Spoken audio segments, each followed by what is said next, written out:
பொதுவா நாம ஒரு மெடிக்கல் செக்கப் பத்தி பேசும்போது அங்க ஒரு தெளிவான எதிர்பார்ப்பு இருக்கும் இல்லையா? ஆமா, ரிசல்ட் ரொம்ப துல்லியமா வரும்னு நம்புவோம். கரெக்ட். இப்போ உங்க கையில ஒரு எலும்பு முறிவு ஏற்பட்டுச்சுன்னா எக்ஸ்ரே எடுத்த உடனே அதுல ஒரு தெளிவான வெள்ளைக்கோடு தெரியும்.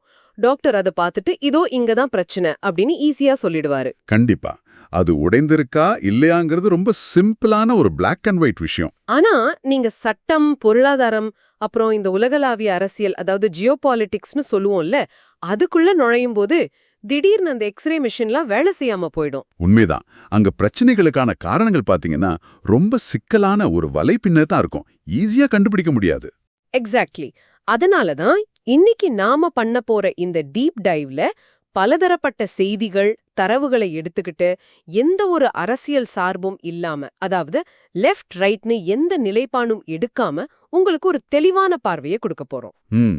நீங்க யுபிஎஸ்சி தேர்வுக்கு படிக்கிறவங்களா இருந்தாலும் சரி, இல்ல நடப்பு நிகழ்வுகளை தெரிஞ்சுக்கிற ஆர்வம் உள்ளவங்களா இருந்தாலும் சரி, இன்னைக்கு நாம பேச போற விஷயங்கள் ரொம்பவே சுவாரஸ்யமா இருக்கும். ஆமா, இப்போ இந்த எக்ஸ்ரே ஓமையே வச்சு ஆரம்பிப்போம். டெல்லி மதுபான கொள்கை வழக்குல டெல்லி உயர்நீதிமன்ற நீதிபதி ஒருத்தர் அந்த வழக்கிலிருந்து விலக மறுத்துட்டாரு. அதாவது ரெக்யூசல் பண்ண மாட்டேன்னு சொல்லிட்டாரு. இத பத்தி ஒரு பெரிய விவாதமே போயிட்டு இருக்கு. ஆமா, பார்த்தேன். இது ஒரு முக்கியமான சட்டம் சார்ந்த கேள்வி. நாம இங்க யார் பக்கம் நியாயம்னு பேச போறது இல்ல.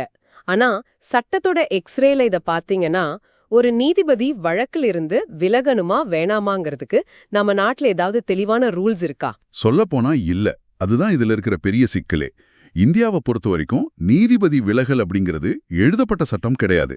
அது முற்றிலும் ஒரு நெறிமுறை சார்ந்த விஷயம். ஓ, ஒரு மாரல் ஆப்ளிகேஷன் மாதிரி சொல்றீங்களா? கரெக்ட். உலகளாவிய அளவுல பாத்தீங்கன்னா பெங்களூர் கொள்கைகள்னு சொல்ற Bangalore principles of judicial conduct இருக்கு. அது ஒரு நீதிபதி எப்பவும் நடுநிலையோட இருக்கணும்னு வலியுறுத்துது. அது மட்டும் இல்லாம நடுவர் தன் சொந்த வழக்கிற்கு தானே நீதிபதியாக இருக்கக்கூடாது அப்படிங்கிற ஒரு லத்தீன் சட்ட கோட்பாடு கூட இருக்கு. அதாவது தனக்கு சம்பந்தப்பட்ட ஒரு விஷயத்துல தானே தீர்ப்பு சொல்லக்கூடாது இல்லையா? ஆமா, இதுக்கு ரஞ்சித் தாக்கூர் வழக்குல உச்ச நீதிமன்றம் ரொம்ப தெளிவா ஒரு விஷயம் சொல்லியிருக்காங்க. அதாவது நீதி வழங்கப்படுறது மட்டும் இல்லாம அது வழங்கப்படுறதா பாக்குறவங்களுக்கு தெரியணும். கொஞ்சம் பொறுங்க. பாக்குறவங்களுக்கு தெரியணும்னா, இப்போ கிரிக்கெட் மேட்ச்ல ஒரு அம்பையர் இருக்காரு. அவரு ரொம்ப நேர்மையானவரா கூட இருக்கலாம். ஆனா அவர் ஒரு குறிப்பிட்ட டீமுக்கு சப்போர்ட் பண்றாரோன்னு பிளேயர்ஸ்கோ இல்ல ஆடியன்ஸ்கோ ஒரு நியாயமான சந்தேகம் வந்தா அந்த மொத்த மேட்சோட நம்பகத்தன்மையுமே போயிடும். கரெக்ட். அதே மாதிரி தான் இங்கேயும் ஒரு வழக்குல தனக்கு சார்பு நிலை வந்துடுமோன்னு ஒரு தரப்பு நியாயமா சந்தேகப்பட்டா நீதிபதி அந்த வழக்குல இருந்து விலகுறதான் அந்த அமைப்பின் மீதான மக்கள் நம்பிக்கையை காப்பாத்தும். கண்டிப்பா. இது வெறும் சட்டம் என்ன சொல்லுதுங்கிறத தாண்டி நீதித்துறையோட தார்மீக கட்டமைப்பை பாதுகாக்கிற ஒரு விஷயம். ஆர்டிஇ சட்டத்தோட பிரிவு 12(1)(c) கீழ் தனியார் பள்ளிகள்ல கொடுக்கப்படுற 25% இடஒதுக்கீடுங்கிறது வெறும் சலுகை கிடையாதுன்னு நீதிமன்றம் சொல்லியிருக்காங்க. இது ரொம்பவே ஆழமான தீர்ப்பு. ஏன்னா அரசு தன்னோட பொறுப்புகளை தனியார் பள்ளிகள் மேல தள்ளி விடுதுன்னு ஒரு விமர்சனம் ரொம்ப காலமா இருந்துச்சு. ஆனா உச்ச நீதிமன்றம் என்ன சொல்லியிருக்காங்கன்னா, இது அரசமைப்பு சட்டத்தோட சமத்துவத்தை நடைமுறைப்படுத்துற ஒரு விஷயம். அதாவது ஒரு சோஷியல் இன்டகிரேஷன், சமூக ஒருங்கிணைப்பு திட்டம்னு சொல்லியிருக்காங்க. இது நிஜத்துல எப்படி வேலை செய்யுதுன்னு நம்ம சோர்ஸ் மெட்டீரியல்ல ஒரு சூப்பரான உதாரணம் இருக்கு. கார்த்திக்னு ஒரு செருப்பு வியாபாரி. அவரோட பையனுக்கு இந்த ஆர்டிஇ மூலமா ஒரு பெரிய பிரைவேட் ஸ்கூல்ல இடம் கிடைக்குது. ஆமா. இப்போ அந்த கிளாஸ் ரூம்ல பாத்தீங்கன்னா ஒரு ஏழை செருப்பு வியாபாரியோட பையனும் ஒரு பெரிய கோடீஸ்வரரோட குழந்தையும் ஒரே பெஞ்சில உட்கார்ந்து படிக்கிறாங்க. இது கேக்குறப்பவே ரொம்ப நல்லா இருக்கு. இதுல ஆச்சரியமான விஷயம் என்னன்னா, இந்த மாதிரி கலவையான கிளாஸ் ரூம் குழந்தைகளோட சைக்காலஜில பெரிய மாற்றத்தை ஏற்படுத்தும். அந்த ஏழை குழந்தைக்கு கிடைக்கிற சமூக மூலதனம், அதாவது சோஷியல் கேபிட்டல் ரொம்ப பெருசு. அதே மாதிரி வசதியான குழந்தைகளுக்கும் அடித்தட்டு மக்களோட நிஜ வாழ்க்கை எப்படி இருக்குன்னு புரிய ஆரம்பிக்கும். சமூகத்தில் இருக்கிற பாகுபாடுகளை ஆரம்பத்திலேயே கிள்ளி எறிய இது ஒரு நல்ல வழி. உண்மைதான். பள்ளிக்கூடங்கள் மூலமா சமூகத்துல மாற்றத்தை கொண்டு வரோம். ஆனா அதே சமயம் சட்டம் ஒழுங்குன்னு வரும்போது காவல் நிலையங்கள் மனித உரிமைகள் மீறப்படுற இடமா மாறிடக்கூடாதுங்கிறதுலயும் கவனம் செலுத்தணும். ஆமா, அதுக்குதான் உச்ச நீதிமன்றம் காவல் நிலையங்கள்ல சிசிடிவி கேமராகளை பொருத்துறது பத்தி மாநிலங்களோட ஆலோசனை நடத்த உத்தரவிட்டிருக்காங்க. காவல் நிலைய லாக்கப்லயும் விசாரணை அறைகள்லயும் நடக்கிற சித்திரவதைகளை தடுக்க இந்த சிசிடிவி ஒரு டிஜிட்டல் சாட்சியா மாறும். இது போலீஸ் மேல ஒரு பொறுப்புணர்வை, அக்கௌண்டபிலிட்டிய கொண்டு வரும்னு நினைக்கிறேன். கண்டிப்பா. இதுல நீங்க கவனிக்க வேண்டியது என்னன்னா, இதுக்கான ஃபண்ட் எப்படி வருதுன்னு. மத்திய அரசு யூனியன் பிரதேசங்களுக்கு 100% நிதியும், மலைவாழ் மாநிலங்களுக்கு 90% நிதியும், மத்த மாநிலங்களுக்கு 60% நிதியும் கொடுக்கறாங்க. ஓ, நிதியெல்லாம் நல்லா தான் வருது. ஆனா காசை வாங்கி கேமராவை மாட்டிட்டா மட்டும் சித்திரவதைகள் நின்னுடுமா என்ன? கேமரா ரிப்பேர் ஆயிடுச்சு, இல்ல பவர் கட் ஆயிடுச்சுன்னு ஈஸியா எஸ்கேப் ஆயிடலாமே. அங்கதான் உச்சநீதிமன்றம் ரொம்ப ஸ்மார்ட்டா ஒரு கண்டிஷன் போட்டிருக்காங்க. கேமரா வேலை செய்யலன்னா அதை உடனே சரி செய்ய ஒரு ஆபீசரை பொறுப்பாளரா நியமிக்கணும். Wow, super. அது மட்டும் இல்லாம 24 மணி நேரமும் பவர் இருக்கணும், ஆடியோவோட ரெக்கார்ட் ஆகணும், அப்புறம் குறைஞ்சது 18 மாசத்துக்கான டேட்டா ஸ்டோரேஜ் இருக்கணும்னு சொல்லியிருக்காங்க. அப்பா, 18 மாசமா? ஆமா, இது வெறும் கேமராவை மாற்ற விஷயம் கிடையாது. இது ஒரு ஸ்ட்ராங்கான சிஸ்டமேட்டிக் மானிட்டரிங். இந்த மாதிரி சிஸ்டமேட்டிக் மானிட்டரிங் பத்தி பேசும்போது உப்பி மாநிலம் நொய்டால நடந்த தொழிலாளர் போராட்டங்கள் பத்தி நம்ம பேசியாகணும். ஆமா, அங்க சிறார்கள் உட்பட பல தொழிலாளர்களை கைது பண்ணிருக்காங்க. இதை எதிர்த்து CIDU அமைப்பு, இன்டர்நேஷனல் லேபர் ஆர்கனைசேஷன் ILO கிட்ட புகார் கொடுத்திருக்காங்க. எனக்கு இங்க ஒரு டவுட் வருது. சொல்லுங்க. நம்ம ஊர்ல ஒரு லோக்கல் லெவல்ல நடக்கிற பிரச்சனைக்கு ஏன் சுவிட்சர்லாந்துல இருக்கிற ILO கிட்ட போய் புகார் கொடுக்கணும்? இதனால உப்பில் இருக்கிற ஒரு தினக்கூலி தொழிலாளிக்கு நிஜமாவே ஏதாவது லாபம் இருக்கா? இல்ல இது வெறும் பேரளவுக்கான ஒரு ஆக்ஷனா? இல்ல, இது கண்டிப்பா பெயரளவுக்கான ஆக்ஷன் கிடையாது. ILO கிட்ட போற புகார்கள் உலகளாவிய சப்ளை செயின்ல, அதாவது விநியோகச் சங்கிலில ஒரு பெரிய தாக்கத்தை ஏற்படுத்தும். எப்படின்னு கொஞ்சம் தெளிவா சொல்றீங்களா? இப்போ உப்பில திறனற்ற தொழிலாளர்களோட குறைந்தபட்ச ஊதியம் வெறும் 11,314 ரூபாயா இருக்கு. இந்த மாதிரி குறைவான சம்பளம் கொடுத்து தொழிலாளர் உரிமைகளை நசுக்கி உற்பத்தி செய்யப்படுற பொருட்களை வெளிநாடுகள், முக்கியமா மேற்கத்திய நாடுகள் வாங்குறதுக்கு தயங்குவாங்க. ஓஹோ, அப்போ இது டைரக்டா பிசினஸ பாதிக்கும். ஆமா, GSP மாதிரி பல வர்த்தக சலுகைகள் தொழிலாளர் உரிமைகளோட லிங்க் ஆயிருக்கு. அதனால ILO ஒரு புகாரை ஏத்துக்கிட்டா நம்ம நாட்டுல இன்வெஸ்ட் பண்றவங்க பின்வாங்கிடுவாங்களோன்னு மாநில அரசுகளுக்கு ஒரு பயம் வரும். புரியுது. அப்போ தொழிலாளர்களோட பிரச்சனை வெறும் சம்பளம் சம்பந்தப்பட்டது மட்டும் கிடையாது. இப்போ அது காலநிலை மாற்றம் சார்ந்ததாவும் மாறிடுச்சு. எக்ஸாக்ட்லி. இந்த ஹீட் வேவ், அதாவது வெப்ப அலையிலிருந்து தொழிலாளர்களை காக்க மத்திய அரசு புது வழிகாட்டுதல்களை ரிலீஸ் பண்ணிருக்காங்க. ஆமா, வேலை நேரத்தை மாத்துறது, எமர்ஜென்சிக்கு ஐஸ் பேக்ஸ் கொடுக்கறதுன்னு பல விஷயங்கள் சொல்லியிருக்காங்க. ஏன்னா வெயில் அடிக்கும்போது ஏசி ரூம்ல இருக்கிறவங்கள விட கன்ஸ்ட்ரக்ஷன் சைட்ல வேலை செய்யறவங்க தான் முதல்ல பாதிக்கப்படுறாங்க. இதோட எஃபெக்ட டைரக்டா நம்மளோட இண்டஸ்ட்ரியல் ப்ரொடக்ஷன்ல தெரியுது. சமீபத்திய தொழில்துறை உற்பத்தி குறியீடு, அதாவது IIP டேட்டா பாத்தீங்கன்னா மார்ச் மாசம் 4.1% குறைஞ்சிருக்கு. இது கொஞ்சம் பெரிய சரிவு தான் இல்ல? ஆமா, கடந்த 5 மாசத்துல இதுதான் ரொம்ப குறைவு. முக்கியமா நீங்க சொன்ன மாதிரி கட்டுமானத்துறையோட வளர்ச்சி பாதியா குறைஞ்சிடுச்சு. IIP குறைஞ்சிடுச்சுன்னா நாம உற்பத்தியை கம்மி பண்ணிட்டோம்னு அர்த்தமா?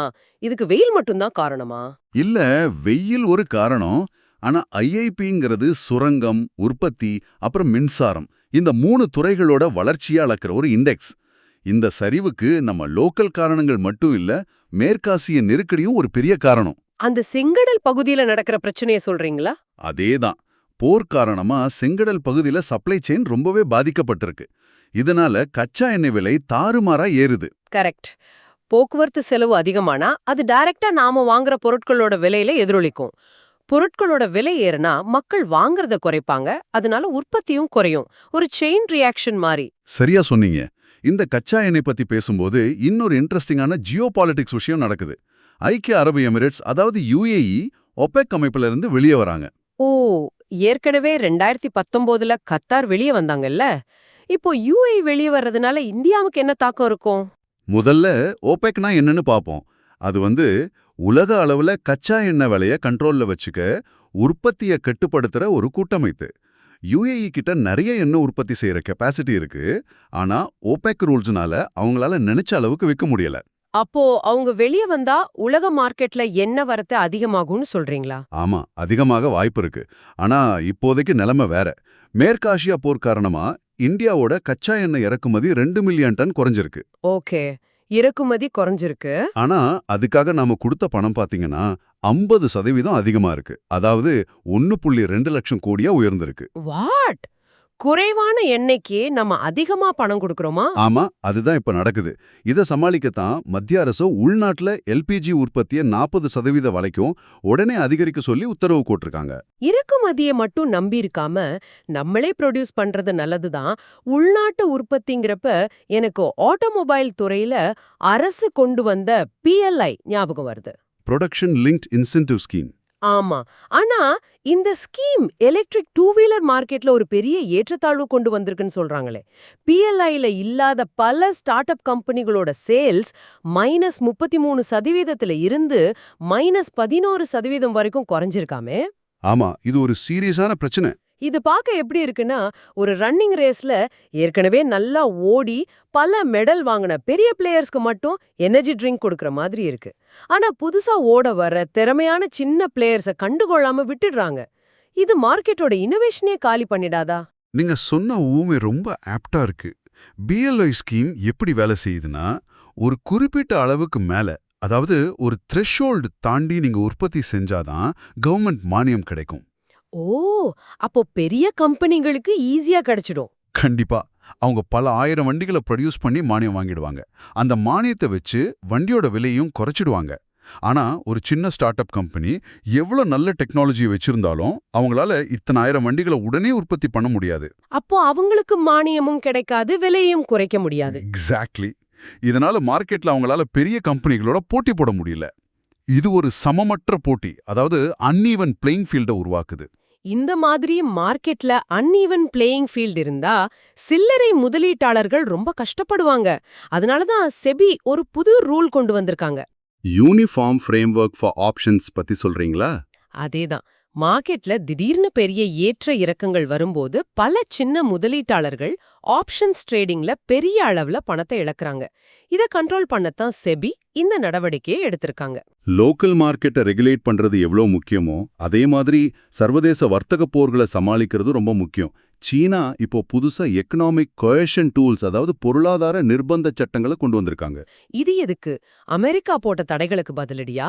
ஆமா, அமெரிக்காவோட தொழில்நுட்ப தடைகளை ஃபாலோ பண்ணி யாராவது சீனாவை விட்டு வெளியே போனா அந்த வெளிநாடு கம்பெனிகளோட சொத்துக்களை பறிமுதல் செய்யறதுக்கும் அவங்க மேல பயணத்தடைகள் விதிக்கவும் சீனாவுக்கு இப்ப பவர் கிடைச்சிருக்கு. கேக்குறப்பவே அதிர்ச்சியா இருக்கே. இது ஒரு வர்த்தக போர் மாதிரியே இல்லையே, இது ஒரு லீகலான மிரட்டல் மாதிரி தெரியுது. இதனால உலக சப்ளை செயின்ல பெரிய பூகம்பமே வருமே.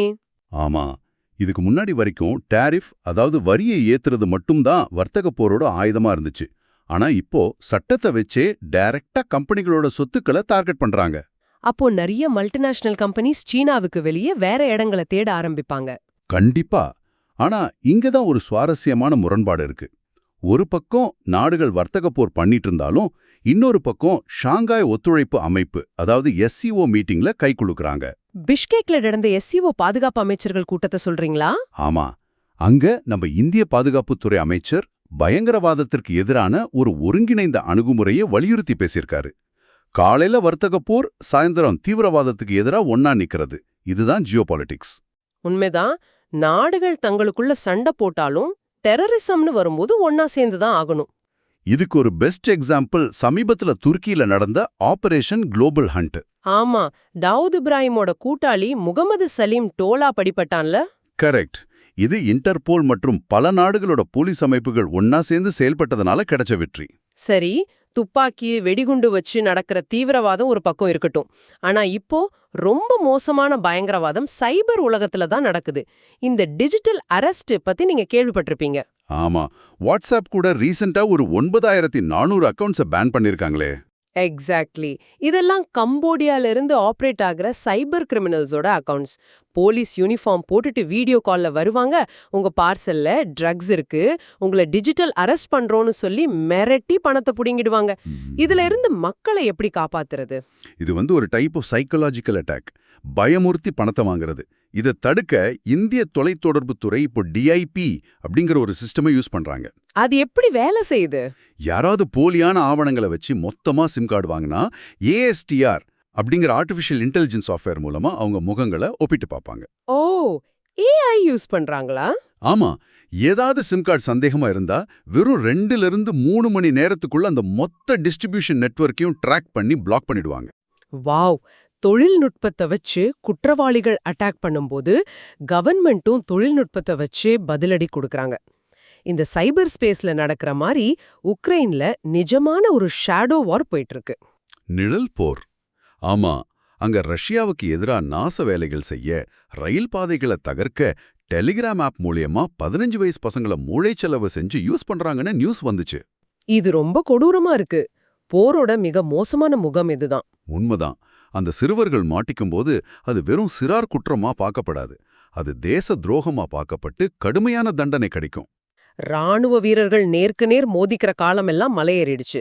சமூகத்தையும் தொழில்நுட்பத்தையும் முக்கியமா இளைய தலைமுறையும் ஆயுதமா மாத்துறது தான் இப்போ மாடர்ன் வார்ஃபேர். போரினால் பாதிக்கப்படுற சாதாரண மக்களோட நிலைமைய நினைச்சாதான் கவலையா இருக்கு. அந்தமான் கடல்ல தவிக்கிற ரோஹிங்கியா அகதிகளை பாருங்க. ஆமா, மயான்மர்ல நடக்கிற வன்முறையில இருந்து தப்பிக்க மரப்படகுகள்ல ஏறி நடுக்கடல்ல தத்தளிச்சிட்டு இருக்காங்க. இங்கதான் நம்ம ஒரு விஷயத்தை கவனிக்கணும்.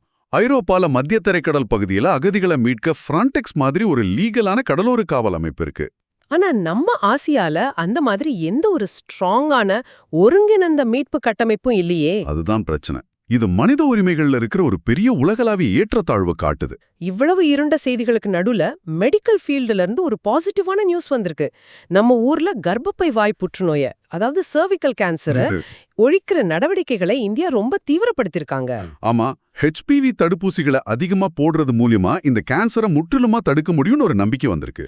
கண்டிப்பா நம்ம ஒரு சிஸ்டமா ஒன்னா சேர்ந்து செயல்பட்டா இந்த மாதிரி கொடிய நோய்களை கூட வெல்ல முடியுங்கிறதுக்கு இது ஒரு சிறந்த உதாரணம். சரியான பாலிசிஸும் சயின்ஸ் அப்ரோச்சும் சேர்ந்தா பெரிய மாற்றங்களை கொண்டு வரலாம். இதுதான் நாம வாழ்ற இந்த காலத்தோட சுவாரஸ்யம். நாம ஃபியூச்சரையும் பார்க்கறோம், பழமையையும் பார்க்கறோம்.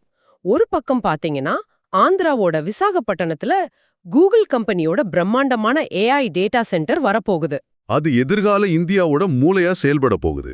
ஆமா, ஆனா அதே சமயம் இன்னொரு பக்கம் தமிழ்நாட்டுல நீலகிரில இருளர் மற்றும் குறும்பர் பழங்குடியினருக்கு ரொம்ப புனிதமான சுமார் 10,000 வருஷம் பழமையான வரலாற்றுக்கு முந்தைய பாறை ஓவியங்களை கண்டுபிடிச்சிருக்காங்க. எவ்வளோ அழகான முரண்பாடு பாருங்க. ஒரு பக்கம் பல ஆயிரம் வருஷத்துக்கு முன்னாடி வாழ்ந்த மனிதர்களோட சிந்தனைய பாறைகள்ல தேடிட்டு இருக்கோம். இன்னொரு பக்கம் ஆர்டிஃபிஷியல் இன்டெலிஜென்ஸ் மூலமா மஷீன்ஸை சிந்திக்க வைக்க பிரம்மாண்டமான டேட்டா சென்டர்ஸ் கட்டிட்டு இருக்கோம். பழைய மெமரிஸையும் புது டேட்டாவையும் இணைக்கிற ஒரு பாதையில நாம போயிட்டு இருக்கோம்னு சொல்லலாம். சூப்பரா சொன்னீங்க. நாம இந்த டீப் டைவ் ஆரம்பிக்கும் போது எக்ஸ்ரே மிஷன் உவமையோட ஆரம்பிச்சோம். நம்மள சுத்தி நடக்கிற விஷயங்கள் வெறும் பிளாக் அண்ட் ஒயிட்டா இல்ல, அது பல லேயர்ஸ் கொண்ட சிக்கலான ஒரு நெட்வொர்க்னு இப்போ உங்களுக்கு புரிஞ்சிருக்கும். கண்டிப்பா. இன்னைக்கு நாம நீதிபதிகள் விலகல் ஆரம்பிச்சு ஸ்கூல்ல நடக்கிற சமூக ஒருங்கிணைப்பு, ILO, கச்சா எண்ணெய் அரசியல், செபி, அப்புறம் சைபர் கிரைம்னு பல டாபிக்ஸை கவர் பண்ணியிருக்கோம். ஆமா, இப்போ இத கேட்டுட்டு இருக்கிற உங்களுக்கு ஒரு இறுதி சிந்தனை, ஒரு ஃபைனல் தாட்.